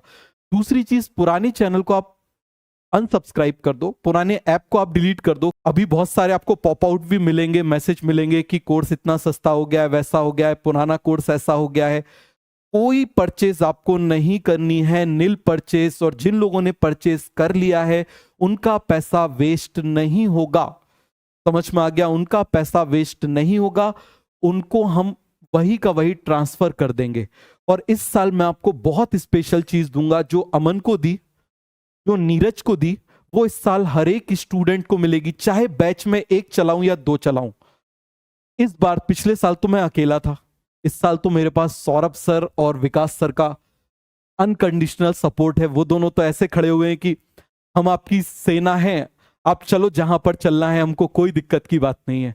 मतलब अनकंडीशनल सपोर्ट से वो बिल्कुल तैयार हैं, जबरदस्त टीचर हैं। आप एक बार पढ़ के देखना, आपको कॉन्सेप्ट क्लैरिटी हो जाएगी। सर सेपरेट बायो का बैच लाओ, ये आप लोगों का, बहुत लोगों का डिमांड थी। मैं प्राइस कुछ ऐसी रख दूंगा, अभी ऐप आने दो, मैं कुछ प्राइस ऐसी रख दूंगा कि आपको लगेगा ही नहीं, वो चीज आपको अपने आप मिल जाएगी। और किसी टॉपिक में आपको लगेगा कि यार जैसे चलो हमको थोड़ा क्लियर नहीं हुआ, एक बार सर से पढ़ लेते हैं, बैकलॉग हो गया, चलो एक बार सर से ट्राई करते हैं, तो एक बार ट्राई जरूर करना, आपको डिफरेंस समझ में आ जाएगा। ये वो टीचर हैं जिन्होंने AIR-1 कई बार प्रोड्यूस करी है, समझ में आ रहा है? और जिस इंस्टीट्यूट में रहे वहां हाईएस्ट फीडबैक इन लोगों का रहा है, हाईएस्ट। मतलब ये मूव करते थे तो पता चले उनके साथ में ऑफलाइन में 600-600 बच्चे मूव कर जाते थे दूसरे इंस्टीट्यूट में। ये ऐसे टीचर्स हैं, तो ट्रस्ट रखना यदि है तो। बहुत अच्छे टीचर्स हैं, मैं किसी भी टीचर की बुराई नहीं करूंगा, सारे टीचर्स रिस्पेक्टेड हैं। लेकिन यदि आपको किसी सब्जेक्ट में लगता है तो आप बिल्कुल ले सकते हो। भाई आपको इंग्लिश आती है लेकिन नहीं बनता तो आप गूगल रेफर कर लेते हो ना, डिक्शनरी देख लेते हो। तो ऐसे आपको लगे तो आप धीरे धीरे उस पर शुरुआत करना, और आपको पता चलेगा कि जब तक आप चीजों को टेस्ट ही नहीं करोगे। मतलब मैं आपको एक स्टोरी बताता हूं। एक आदमी ने पूछा कि शक्कर कैसी होती है, तो सामने वाले ने बोला मीठा। और उसने बोला मीठा कैसे होता है, तो उसको बताने के लिए तो एक ही तरीका है कि 1 चम्मच शक्कर उसके मुंह में डालनी पड़ेगी। तो इसी तरीके से आप एक सिंपल सा काम करना, एक बार इन लोगों से पढ़ के देखना, आपको डिफरेंस समझ में आ जाएगा कि क्या डिफरेंस है कॉन्सेप्ट क्लैरिटी में, क्या डिफरेंस है, आपको ये डिफरेंस समझ में आ जाएगा। तो कल से हमारी क्लास शुरू हो रही है 9 बजे से। पहली क्लास मेरी रहेगी, ठीक है, उसके बाद दूसरी क्लास फिजिक्स की रहेगी, तीसरी क्लास जो है वो केमिस्ट्री की रहेगी। पर डे आपकी 3 क्लासेस रहेंगी। और कल हमारी बॉटनी की क्लास रहेगी, हम लोग लिविंग वर्ड से स्टार्ट करेंगे, जल्दी सिलेबस फिनिश करेंगे। और टेस्ट हमारे हर 15 डेज में होंगे। और जो मैंने आपको एक्स्ट्रा चीज बोली कि जो सपोर्ट अमन को मिला था, जो सपोर्ट मानसी को मिला था, जो सपोर्ट नीरज को मिला था, कि बिल्कुल 1 to 1 आप मुझसे कनेक्टेड थे, वो कनेक्टेड इस साल मैं आप सब स्टूडेंट से रहूंगा। और मैं इस चीज का श्योर करूंगा कि अगले साल भी आप लोग भी ऐसे ही मेडिकल कॉलेज में आके, और हमको ये जगह नहीं, हमको बड़ा सा हॉल लेना पड़े, ये बताने के लिए कि ये देखो ये हमारी एक आर्मी खड़ी हुई है। ये बताने के लिए आर्मी अभी भी है, लेकिन ये है कि जब दूसरे इंस्टीट्यूट में था, वो भी बड़ा रिस्पेक्टेड इंस्टीट्यूट है, जब वहां पर था तो और भी अदर टीचर्स के पढ़ाए हुए स्टूडेंट्स थे, तो उनसे और भी बहुत सारे लोग हैं। तो इसलिए मैंने कहा कि जो बिल्कुल मुझसे कनेक्टेड थे उन्हीं स्टूडेंट्स को इमीडिएटली जो यहाँ पर है उनको बुलाया जाए। तो अब मुझे बताओ, चलो बायो में, बॉटनी में तो हमारा लिविंग वर्ड स्टार्ट हो जाएगा। जूलॉजी में पहले ब्रीदिंग से पढ़ना है या एनिमल किंगडम से पढ़ना है, ये 3 दिन में मुझे सोच के बता देना। एनिमल किंगडम से बोलोगे मैं एनिमल किंगडम से पढ़ाना स्टार्ट कर दूंगा, ब्रीदिंग से बोलोगे मैं ब्रीदिंग से पढ़ना स्टार्ट कर दूंगा। क्योंकि एनिमल किंगडम से इस साल बहुत क्वेश्चन आए हैं, 4 क्वेश्चन आए हैं, और मेरा ये सोचना है उसको पहले ही कर लो और उसके ऊपर मल्टीपल टेस्ट दे डालो। मतलब उसके ऊपर कम से कम 20-25 टेस्ट हो जाए, और जब 20-25 टेस्ट हो जाएंगे ना तो मजा आ जाएगा आपको। तो पुराने चैनल को अनसब्सक्राइब कर लेना, हम उसके ऊपर फाइट भी कर रहे हैं कि वो हमको वापस मिल जाए, और ऐप को बिल्कुल हटा देना। और आपको ये चीज समझ में आ गई, अब आपको सब कुछ मिलेगा। और जब मैं आपके साथ हूं पर्सनली, तो आपको क्या सोचना पुराना क्या था। जब मैं 0 से शुरू कर रहा हूं, माइनस से बोलो, आप भी शुरू करो, और अपने बैच का नाम ही है रीस्टार्ट, तो इसीलिए स्टार्ट करने में कोई दिक्कत नहीं है, ठीक है। तो चलिए मैं आपको प्लानर बता देता हूं। तो ये प्लानर है और मैंने ऑलमोस्ट क्लासेस का भी यहाँ पर लिख दिया है, लिविंग वर्ड, उसके बाद वही सेल, फिर हम cell cycle, biological classification, plant kingdom, morphology, anatomy, respiration, photosynthesis, plant growth, sexual reproduction, molecular basis. इसमें मेरा एक मन ये था कि मैं इस जो सेक्सुअल रिप्रोडक्शन है ना, इसको प्लांट किंगडम के बाद पढ़ा दूं। रीजन ये है कि यदि हम इसको पढ़ते हैं ना तो ये बहुत आसान हो जाता है। जो बाद में 7 लेक्चर में होता है ना, ये यहाँ पर 4 से 5 4 लेक्चर में हो जाता है। बहुत आसान हो जाता है यदि इसके बाद यदि पढ़ लो तो ऐसा भी कर लेंगे, फ्लेक्सिबल है, ठीक है। मॉलिक्यूलर बेसिस पहले पढ़ेंगे, प्रिंसिपल ऑफ इनहेरिटेंस, माइक्रोब्स, और फिर इकोलॉजी हमारी, ये हमारा रहेगा बॉटनी का। जूलॉजी का मैंने एनिमल किंगडम को यहाँ पर 3rd नंबर पर डाला है। आप लोग यदि बोलोगे 3 दिन में आप डिसाइड कर लेना, तो जो हमारी थर्सडे से क्लास रहेगी मैं इसको पहले भी स्टार्ट कर सकता हूँ, जिससे कि आपका जबरदस्त तरीके से हो जाए। बड़े आराम से पढ़ेंगे, अच्छे से पढ़ेंगे, समझ के पढ़ेंगे, और उसके ऊपर मल्टीपल टेस्ट करेंगे, मल्टीपल क्विजेस करेंगे, और बहुत मेहनत करेंगे। इस बार बहुत मेहनत करेंगे, आप लोगों को वही फील आएगी कि आप मेरे सामने बैठ के पढ़ाई कर रहे हो, ठीक है। तो ये हम ऐसा कर लेंगे। इसके बाद में अब फिजिक्स के लिए मैं सौरभ सर को बुलाना चाहूंगा। और मैंने आपको बोला ना कि मीठा कैसा होता है वो तभी आप समझ सकते हो जब आपके मुंह में 1 चम्मच शक्कर डाल दी जाए। इसके अलावा दुनिया का कोई तरीका नहीं। मैं आपको बोलूं गुड़ जैसा होता है, आप बोलोगे सर गुड़ कैसा होता है।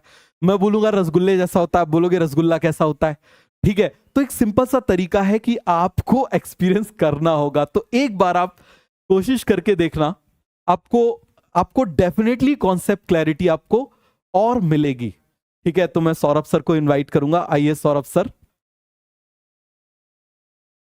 तो सौरभ सर अब एक्सप्लेन करेंगे कैसे वो आपको फिजिक्स पढ़ाने वाले हैं।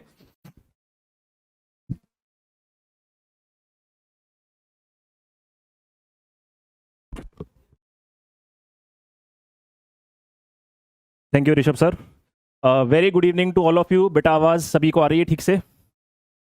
अभी ऋषभ सर ने आपको जो है पूरा बहुत अच्छे से इस तरीके से समझा दिया कि भाई बायोलॉजी में किस तरीके से हम लोग सिलेबस को कवर करने वाले हैं। तो बेटा अब जो है आपको ये बता देते हैं कि फिजिक्स में चीज़ें किस तरीके से जाने वाली हैं, फिजिक्स में हम कौन से टॉपिक को पहले कवर करेंगे, किस सीक्वेंस में हम लोग चीज़ें करने वाले हैं। तो बेटा अगर मैं फिजिक्स के सिलेबस की बात करूँ तो जो शुरुआत होगी तो हम शुरुआत करेंगे फिजिक्स के सिलेबस की। जो शुरुआत की जाएगी तो बेटा शुरुआत हम यहाँ पर करने वाले हैं 2 छोटे छोटे टॉपिक्स के साथ। छोटे टॉपिक्स हैं लेकिन बहुत इंपॉर्टेंट टॉपिक्स हैं। तो हम शुरुआत बेटा यहाँ पर करेंगे बेसिक मैथ्स के साथ, बिल्कुल बेसिक मैथ्स, जिसके अंदर की आपको जो है मैथ्स के जो बेसिक टूल्स हैं बच्चों, जो फिजिक्स के अंदर काम आते हैं ना। फिजिक्स के अंदर आप ये बात मान के चलिए कि फिजिक्स के अंदर अगर हम मैथमेटिक्स के जो बेसिक टूल्स हैं अगर उसको बहुत अच्छे से समझ लें, बेटा फिजिक्स के क्वेश्चंस के अंदर आप ये मान लीजिए कि आपने 50% काम खत्म कर दिया है। फिजिक्स एक ऐसा सब्जेक्ट है बच्चों जिसके अंदर आपको जो है फिजिक्स के कॉन्सेप्ट्स के साथ साथ उन कॉन्सेप्ट्स को अप्लाई करने के लिए जो मैथमेटिकल टूल्स की जो जरूरत पड़ती है वो जो है उनमें क्लैरिटी होना बहुत ज्यादा जरूरी है। तो बहुत बेसिक से हम पहले बेसिक मैथ्स को कवर करेंगे। सर बेसिक मैथ्स में क्या क्या चीजें सिखाओगे? तो बेटा बेसिक मैथ्स के अंदर जैसा कि लिखा हुआ है बेसिक, तो आपको बिल्कुल मल्टीप्लिकेशन डिवीजन जैसी जो है जो फंडामेंटल चीजें हैं। सर शुक्ला सर पेट लगाइए। तो जो फंडामेंटल चीजें हैं मल्टीप्लिकेशन, डिवीजन, क्यूब रूट की टेक्निक, स्क्वायर रूट की टेक्निक, कई बच्चों को लॉग में बड़ी दिक्कत आती है तो लॉग कैसे सॉल्व किया जाता है, उसके बाद वेक्टर्स, कैलकुलस, इंटीग्रेशन, डिफरेंशिएशन, ये सारी चीजें बच्चों हम लोग बेसिक मैथ्स में कवर करेंगे। और इसके बाद हम शुरू करेंगे एक बहुत ही जो है इंपॉर्टेंट और एक बहुत छोटा सा टॉपिक जिसको हम कह रहे हैं यूनिट्स एंड डायमेंशंस। बेटा इस टॉपिक में हम ठीक ठाक समय लगाने वाले हैं। आप ये मान के चलिए कि इसको पूरे को कवर करने के लिए लगभग 1 महीना जो है हमको लगने वाला है। हम जो है कल से अपनी क्लास शुरू करने वाले हैं, तो आप मान के चलिए कि पूरा जून जो है वो इसी चीज में लगेगा कि हम पहले फिजिक्स के अंदर इस्तेमाल होने वाले जो बेसिक्स कॉन्सेप्ट्स हैं मैथ्स के, ग्राफ्स होते हैं, बहुत सारे बच्चे ग्राफ्स में परेशान रहते हैं, तो वो सारी चीजों को जो है हम कवर करेंगे। इसके बाद बच्चों हमारे पास आता है 11th का सिलेबस। तो अगर मैं 11th के सिलेबस की बात करूं बच्चों इसके अंदर, तो 11th के पूरे सिलेबस को हम 4 यूनिट्स में ब्रेक कर सकते हैं। जी हाँ, 4 यूनिट्स हैं इसके अंदर। 4 यूनिट्स को हम इसी सीक्वेंस में पढ़ेंगे जिस सीक्वेंस में इनको यहाँ पर हमने नंबरिंग दे रखी है। तो आप जो है यहाँ पे शुरुआत करेंगे मैकेनिक्स से। मैकेनिक्स के अंदर हम बात शुरू करेंगे कहाँ से? मैकेनिक्स के अंदर बच्चों बात शुरू होगी motion in a straight line. बहुत ही सिंपल वाला जो पहला चैप्टर होता है, motion in a straight line, यहां से शुरुआत करेंगे। Motion in a straight line से शुरुआत करेंगे, उसके बाद मोशन इन अ प्लेन आ जाएगा हमारे पास। उसके बाद जो है हम लोग laws of motion, circular motion, friction, work power, centre of mass, rotational motion, और ये पूरा करते करते हम ग्रेविटेशन तक जाएंगे। ये हम ग्रेविटेशन तक जाएंगे। तो ये जो हमारे पास मैकेनिक्स है, अगर मैं आपको जो है मोटा मोटा अगर इसके अंदर थोड़ा सा लेक्चर्स का अगर आपको एक रफ आइडिया दे दूं, तो बेटा इस पूरे काम में, पूरे मैकेनिक्स के अंदर लगभग हमको बच्चों 70 लेक्चर्स यहां पे लगेंगे। लगभग 70 लेक्चर्स लगेंगे बेटा। 11th के सिलेबस में मैकेनिक्स एक बड़ा हिस्सा है जो कि हर जगह इस्तेमाल होता है। 12th के भी कई सारे टॉपिक्स जो होते हैं उसमें मैकेनिक्स लग जाती है, तो इसको हम ठीक ठाक समय देंगे। पीछे अगर हम चले बेसिक मैथ्स और ये यूनिट डायमेंशन वाला जो चैप्टर है, तो बेटा ये 1 महीने लगेगा, और इसके अंदर हम लगभग जो है बेसिक मैथ्स के अंदर 20 लेक्चर्स, लगभग एक अंदाजा बता रहे हैं, ठीक है? तो लगभग 20 लेक्चर बेसिक मैथ्स में और 10 लेक्चर्स इसके अंदर, यानी कि टोटल ये वाला जो पार्ट है बच्चों, ये 30 लेक्चर्स में हम लोग कवर करेंगे। सफिशिएंट लेक्चर्स हैं, इसको हमने अच्छे से टाइम दिया है। जैसा कि मैं कह रहा हूं कि बेसिक मैथ्स जो है वो बहुत ज्यादा इंपॉर्टेंट है फिजिक्स के अंदर। इसके बाद अगर मैं यहां पर वापस लौटता हूं, तो 11th का मैकेनिक्स जब कंप्लीट हो जाता है बच्चों, मैकेनिक्स एक बहुत बड़ा पोर्शन है। जब मैकेनिक्स हमारा कंप्लीट हो जाता है, तो इसके बाद जो है अगली यूनिट बहुत छोटी यूनिट है, mechanical properties of matter. Mechanical properties of matter में हम इलास्टिसिटी की बात कर लेंगे। इसमें जो है इलास्टिसिटी की बात कर ली जाएगी। इलास्टिसिटी के बाद जो है हम लोग इसके अंदर फ्लूइड्स की बात कर लेंगे। तो फ्लूइड्स के अंदर जितनी भी प्रॉपर्टीज हैं, प्रेशर, आर्किमिडीज प्रिंसिपल, इसके बाद सरफेस टेंशन, विस्कोसिटी, ये सारी बातें बच्चों इस सेकंड यूनिट में हम लोग कवर करने वाले हैं। और इसमें हमें तकरीबन जो है ये मान के चलिए 12 लेक्चर्स में हम इसको खत्म करेंगे।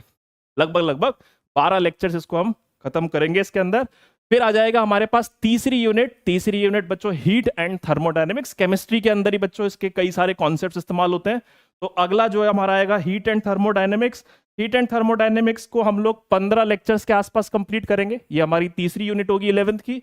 और आखिरी यूनिट बच्चों जो इसके अंदर आएगी वो होगा SHM और वेव्स, जिसमें जो है हम लगभग 15 लेक्चर्स यहां भी लेने वाले हैं। तो आप अगर देखेंगे इसके अंदर, तो जो पूरा 11th है उसके में हम किस तरीके से लेक्चर काउंट है, हम कितना टाइम किस यूनिट को देने वाले हैं, वो हमने यहाँ पर बात कर ली है। और आप अगर देखेंगे तो जून में हमारा ये बैच शुरू हो रहा है। 3 जून से हमारी क्लासेस शुरू हो रही है। तो एक रफ आइडिया अगर आपको बताएं, तो आप ये मान के चलिए कि 8 नवंबर तक का हिसाब किताब बैठ रहा है। तो नवंबर के फर्स्ट वीक में, ठीक है, ये बिल्कुल रिजिड डेट्स नहीं है, एक अंदाजा है, नवंबर के फर्स्ट वीक तक बच्चों हम पूरी 11th जो है फिजिक्स का 11th का पूरा पोर्शन बच्चों कंप्लीट कर देंगे। ठीक है, फिर बचता है 12th। तो सर नवंबर के बाद से फिर 12th शुरू होगा, और 12th के अंदर बच्चों 3 बड़ी यूनिट्स हैं। 3 बड़ी यूनिट्स हैं 12th के अंदर। पहली आ जाती है इलेक्ट्रोमैग्नेटिज्म। तो बेटा जैसे 11th क्लास में मैकेनिक्स है, जैसे कि 11th क्लास में मैकेनिक्स है, 12th क्लास के अंदर ये बहुत बड़ी यूनिट है जिसमें से सबसे ज्यादा सवाल जो है पेपर के अंदर आते हैं। इसके अंदर कई सारे चैप्टर्स आ जाते हैं, जैसे कि इसके अंदर आ जाएगा इलेक्ट्रोस्टैटिक्स आ जाता है इसके अंदर। फिर आ जाता है इसके अंदर कैपेसिटेंस, फिर आ जाता है इसके अंदर करंट, फिर इसके अंदर आ जाता है मैग्नेटिज्म के बाद बच्चों इसके अंदर आ जाता है EMI, फिर आ जाता है AC, फिर आ जाता है इसके अंदर EM वेव्स। ये जो सारे चैप्टर्स जो मैंने यहाँ पे नाम लिखे हैं, ये जो सारे चैप्टर्स जो है जो जिनके नाम मैं यहाँ पे लिख रहा हूँ बच्चों, ये जो सारे चैप्टर्स हैं ये इलेक्ट्रोमैग्नेटिज्म के अंदर आते हैं। एक बड़ी यूनिट है तो इसको समय भी ज्यादा दिया जाएगा। तो इसको जो है हम लोग पूरे इलेक्ट्रोमैग्नेटिज्म को लगभग 60 इसके लेक्चर्स होंगे। 60 लेक्चर्स बच्चों इसको हम अलॉट कर चुके हैं। 60 लेक्चर्स लगेंगे पूरा इलेक्ट्रोमैग्नेटिज्म को बिल्कुल A to Z कंप्लीट करने के लिए। फिर दूसरी यूनिट हमारे पास आएगी ऑप्टिक्स। ऑप्टिक्स के अंदर दो पार्ट है, सभी बच्चे जानते हैं। ऑप्टिक्स के दो हिस्से हैं, एक है हमारे पास ज्योमेट्रिकल ऑप्टिक्स और एक है हमारे पास वेव ऑप्टिक्स। तो इसके अंदर जो है ऑप्टिक्स के अंदर ये 15 लेक्चर्स अलॉट किए गए हैं। और मॉडर्न फिजिक्स जो है, मॉडर्न फिजिक्स रिलेटिवली बहुत इजी यूनिट मानी जाती है। इसका भी कई सारा हिस्सा केमिस्ट्री के अंदर आता है। फोटो इलेक्ट्रिक इफेक्ट हो गया, डी ब्रोगली वेवलेंथ हो गया, इसके बाद आप एटॉमिक स्ट्रक्चर की बात करेंगे, इसके बाद इसके अंदर न्यूक्लियर फिजिक्स की बात करेंगे, सेमीकंडक्टर्स भी इसी में आएगा। तो ये सारे टॉपिक्स मॉडर्न फिजिक्स के अंदर आएंगे बच्चों। और इसके अंदर हमें लगभग 18 लेक्चर्स लगेंगे। तो हम यहां पर अगर देखें तो नवंबर के फर्स्ट वीक तक बच्चों हमने 11th कंप्लीट कर दिया। अब नवंबर के फर्स्ट वीक से लेके लगभग ये मान के चलिए last week of February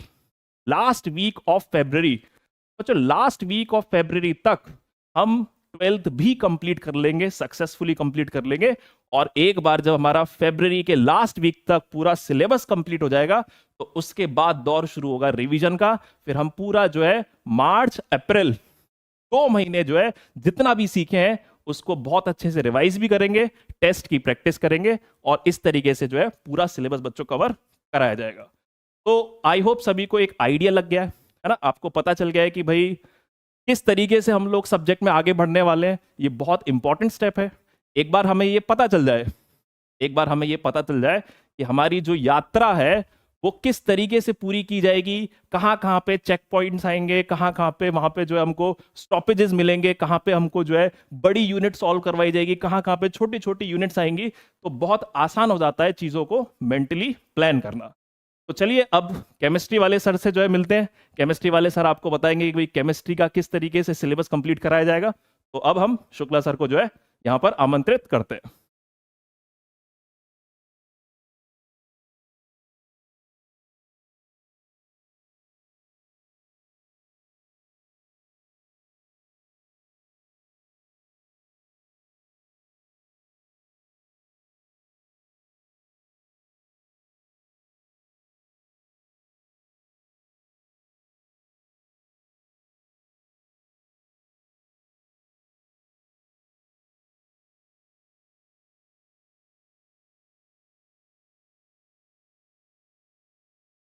hello hello hello देवताओं, आवाज़ आ रही क्या? सभी बच्चों को मेरी आवाज़ आ रही है? थोड़ा धनुष बाण मार के आग लगा के बताइए, जल्दी से बताइए, क्योंकि अब हम लोग केमिस्ट्री शुरू करने वाले हैं। केमिस्ट्री के बारे में कैसे करने वाले हैं, क्या करने वाले हैं, वो सारी चीज़ें हम लोग शुरू करने वाले हैं, है ना?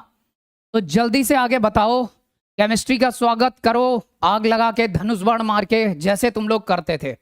बहुत सारी चीज़ें हम लोग समझने वाले हैं आज, है ना? आज हम लोग धमाका करने वाले हैं और धमाके से ही संसार शुरू हुआ था और सब कुछ शुरू हुआ था। YouTube में भी अभी तुम्हें धमाका दिख ही गया होगा। YouTube के अंदर भी धमाका है और बाहर भी धमाका है, दोनों जगह हम तगड़े तरीके से धमाका करने वाले हैं। तो समझो, इस साल तुम जो केमिस्ट्री पढ़ने वाले हो, अगर तुम इस साल केमिस्ट्री पढ़ने वाले हो ना, बिल्कुल अलग एक्सपीरियंस होने वाला है। चाहे वो प्लानर हो जाए, चाहे वो फिजिकल हो जाए, चाहे वो ऑर्गेनिक हो जाए, चाहे वो इनऑर्गेनिक हो जाए। अच्छा, नीट चाहे जैसी बॉल डाल दे, इन स्विंग, आउट स्विंग, या कैसी भी बॉल डाल दे, अब तुम ऐसा खेलने वाले हो, ऐसा सीखने वाले हो कि नीट का धमाधम एकदम चौकों और छक्कों की बरसात करने वाले हो। तो ध्यान से समझो कि आज हम लोग केमिस्ट्री में किस तरीके से स्ट्रैटेजिक तरीके से काम करेंगे, ये बात हम सबसे पहले समझते हैं, ठीक है? तो देखो, सबसे पहले तुम्हें मैं बता दूं कि हमारा जो सीक्वेंस रहेगा, जो संसार का नियम है उसी नियम से चलता है, उसी सीक्वेंस में रहेगा। मतलब सबसे पहले हम फिजिकल शुरू करेंगे। फिजिकल में प्रैक्टिस नीडेड होती है। देखो, फिजिकल पढ़ने का तरीका थोड़ा डिफरेंट होता है, उसमें हमें प्रैक्टिस चाहिए होती है। क्या चाहिए होती है? प्रैक्टिस। और उसके कंसेप्ट्स को हमें फील करते हुए, कुछ कंसेप्ट वहां पे हमें बहुत ज्यादा याद नहीं, उसका फ्लेवर बिल्कुल डिफरेंट होता है, तो उसको फील करते हुए, समझते हुए चलना। उसमें कुछ टॉपिक्स, जैसे मोल कंसेप्ट हो गया तुम्हारा, जिसका स्कूल का नाम है some basic concepts of chemistry और घर का नाम है मोल कंसेप्ट, ऐसा बोल सकते हो। निकनेम उसका मोल कंसेप्ट है। मोल कंसेप्ट पूरी केमिस्ट्री का बैकबोन बन जाता है। तो उसको हमें स्ट्रेटजिक तरीके से पढ़ना है, बहुत स्ट्रांग करके, क्योंकि मोल में ही एक्चुअल में मोल ऐसा टॉपिक है कि मोल की अगर हम बात करें तो वो ऑर्गेनिक, इनऑर्गेनिक, फिजिकल सबको जोड़ सकता है।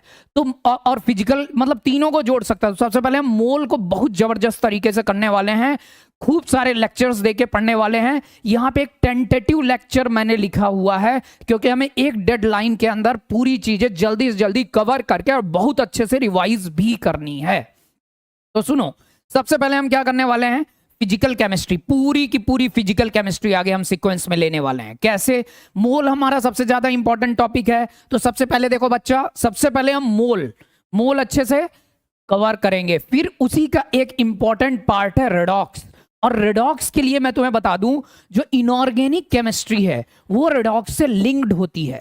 तो रेडॉक्स हम यहां पे भी पढ़ेंगे और लास्ट में जो इनऑर्गेनिक आएगा वहां पे फिर उसको हम थोड़ा सा इंट्रोड्यूस करके पढ़ेंगे, बहुत अलग तरीके से, जबरदस्त तरीके से।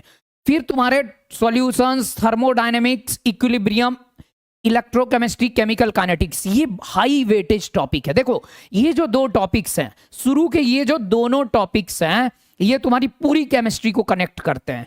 फिर इसके बाद जो इनऑर्गेनिक और पूरी की पूरी केमिस्ट्री को कनेक्ट करते हैं, तो उनको पढ़ने का अप्रोच हमारा अलग होने वाला है, ठीक है ना।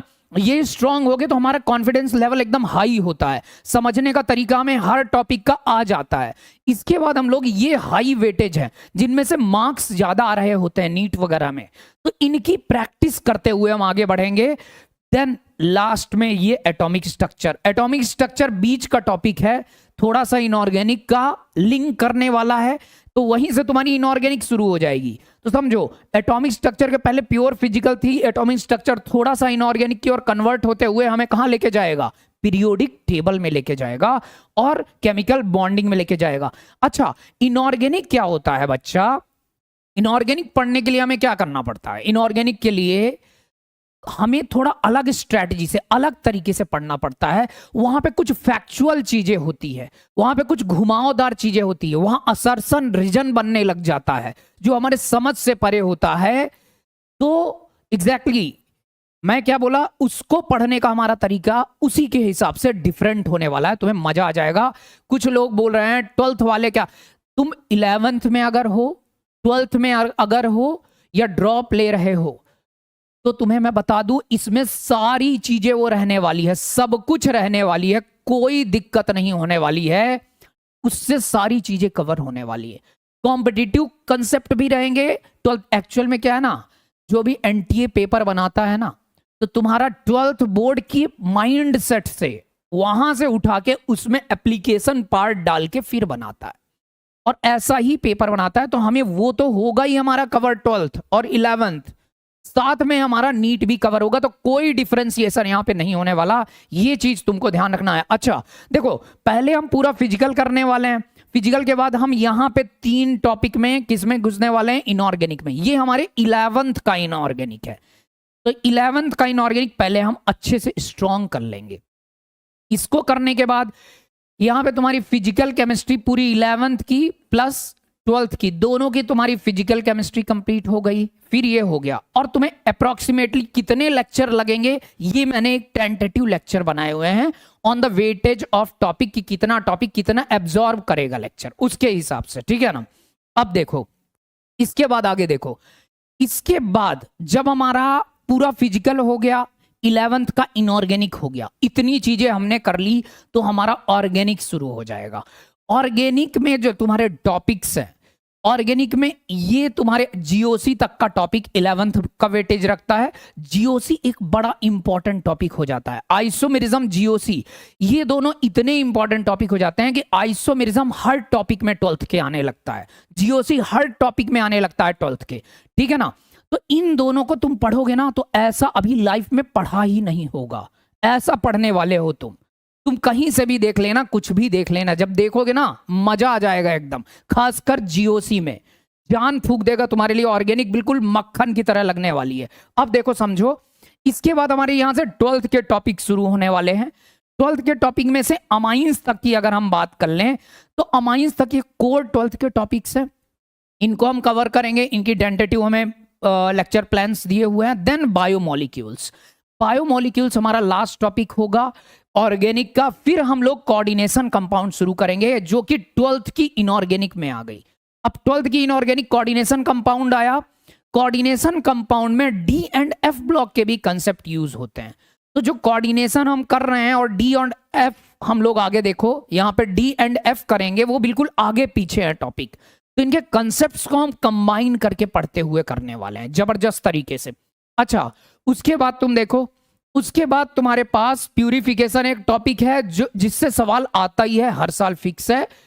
अब उसमें प्यूरिफिकेशन टॉपिक मैंने यहां पे क्यों डाला है बच्चा, तुम्हें एक बात बता दूं, है ऑर्गेनिक का टॉपिक है, दिया है ऑर्गेनिक का, लेकिन उसमें मैक्सिमम इनऑर्गेनिक यूज किया हुआ है और वो कोऑर्डिनेशन यूज किया हुआ है।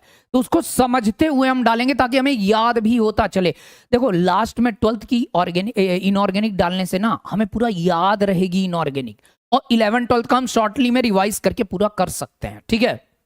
देन पी ब्लॉक एलिमेंट हमें जबरदस्त तरीके से करना है जितना आने वाला है नीट में। और लास्ट में तुम्हारा सॉल्ट एनालिसिस। बहुत बच्चा टेंशन ले लेता है सॉल्ट एनालिसिस में, बिल्कुल नहीं लेना है, सारी चीजें एकदम बहुत आसानी से हम कवर करेंगे। अगर हम देखें टोटल लेक्चर्स, अगर हम देखें ध्यान से देखो तो टोटल लेक्चर्स लगभग 204 हैं। 204 लेक्चर्स आ रहे हैं कंप्लीट केमिस्ट्री के, लगभग 2-2 घंटे की क्लास के। और उसमें हम क्या करने वाले हैं, देखो इन 204 लेक्चर्स की अगर हम बात करें तो कल से, अगर 3 जून से हम लोग शुरू कर लेते हैं, कल से जो कि शुरू होगी तुम्हारी क्लास। और एक बात और बता दूं, ये जो तुम्हारी क्लास होगी ना, 2-3 पॉइंट पे याद रखो, ये केवल अभी के लिए नहीं है, पूरी जिंदगी के लिए है। तुम्हें थोड़ा सा सतर्क रहना पड़ेगा, लोगों को पहचानना आना चाहिए थोड़ा बहुत, और शांति से रहना आना चाहिए। देखो तुम्हें बहुत सारे लोग चीट करने की भी कोशिश भी इस नाम से कर सकते हैं, क्योंकि लोग भांति भांति के हैं। तुम्हें तो यही चैनल पे सब पढ़ाया जाएगा, यहाँ पे जो हम लोग बोलेंगे वही होने वाला है। कोई कुछ भी बोलता है, कोई भरोसा नहीं करना है, फोकस रह के काम करना है, टेंशन लेनी नहीं है, यही सब कुछ है, ठीक है ना। अब देखो 3 जून से हमारा क्लास जो शुरू होगा, हम अगर उसको शुरू करते हैं तो लगभग एंड ऑफ फेब में हम लोग सिलेबस खत्म कर देंगे। कोशिश करेंगे कि और जल्दी हो, लेकिन कोशिश होगी वो, बट हमारी जो टेंटेटिव डेट रहेगी वो एंड फेब रहेगी। और उसके बाद हम फुल रिवीजन करने वाले हैं बहुत जबरदस्त तरीके से, ठीक है ना। इसके बीच में हमें केवल फॉलो करते जाना है चीजें, कुछ भी इधर उधर नहीं देखनी है। ऋषभ सर ने बहुत सारी चीजें जो बताई है बीच में, तो उसको बिल्कुल बारीकी से समझते हुए सोचते हुए काम करना है, और बिल्कुल टेंशन फ्री होके, और देखोगे जबरदस्त रिजल्ट आने वाला है तुम्हारा। और अब तुम एक्चुअल में सीखोगे कि किस तरीके से हमें सब्जेक्ट पढ़ना है।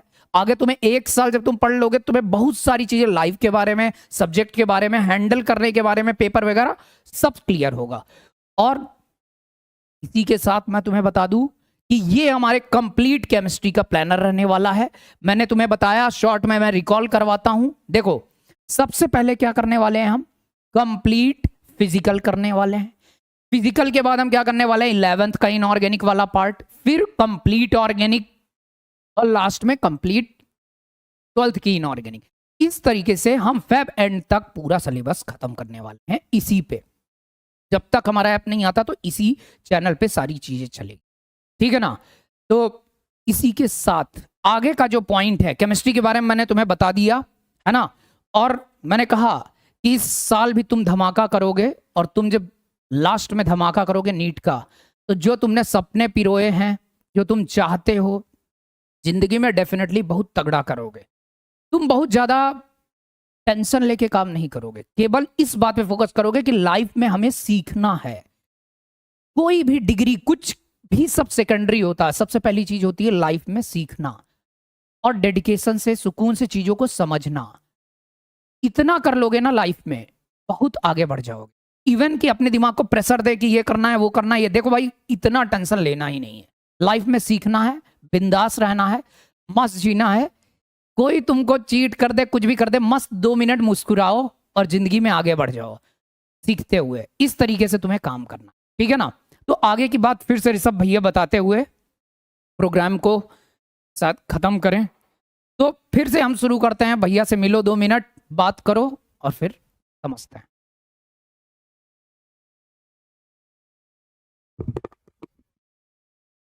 Hello hello hello hello hello. हाँ भाई लोगों, चश्मा भुलाया, 1 मिनट रुको मैं मंगाता हूँ। सिलेबस कब खत्म हो इससे ज्यादा इंपॉर्टेंट ये होता है कि सिलेबस कैसे खत्म हो रहा है, वो ज्यादा इंपॉर्टेंट होता है। क्लासेस हमारी कल से स्टार्ट हो रही है। बायोलॉजी 9 to 10:45, फिजिक्स 11 से 12:45 और केमिस्ट्री 1:30 से 3:30। ठीक है। अब स्पेशल फीचर जो आपको मिलेंगे, ठीक है, जूम सपोर्ट। मैंने आपको बोला ना एक जूम सपोर्ट आपको होगा, जिससे जैसे मैंने आपको बोला ना अमन से, मानसी से, नीरज से, इन लोगों से कनेक्टेड थे, वैसे आप लोगों से कनेक्टेड रहेंगे, जिससे कि ये बेनिफिट होगा कि आप लोगों को वही फीलिंग आएगी, आपको फिर किसी की भी आपको मेंटर की जरूरत नहीं पड़ेगी। मैं ही मेंटर रहूंगा, मैं रहूंगा, सौरभ सर रहेंगे, विकास सर रहेंगे, और बीच बीच में हमको जरूरत पड़ेगी तो हम अभय को, नीरज को, ठीक है, अमन को, अंशु को, मानसी को, ठीक है, सयन को, इन सभी लोगों को हम बुलाते रहेंगे। ठीक है, इन सभी लोगों को हम बुलाते रहेंगे, वो आपको गाइड करते रहेंगे। तो आप इस चीज में बिल्कुल निश्चित रहिए। और 15 डेज अभी आपकी लाइव क्लासेस होगी यूट्यूब पर बिल्कुल फ्री। तब तक हमारा ऐप तैयार हो जाएगा। और मैंने आपसे सिंपल सी बात बोली, कोई बात नहीं यार, कुछ भी होता है। देखो मैं इतने उससे स्टार्ट कर रहा हूं। देखो लास्ट ईयर मैंने अपने भाई को खो दिया। अब इस दुनिया में कुछ भी हो जाए ना, मुझे किसी चीज का कोई वो नहीं है।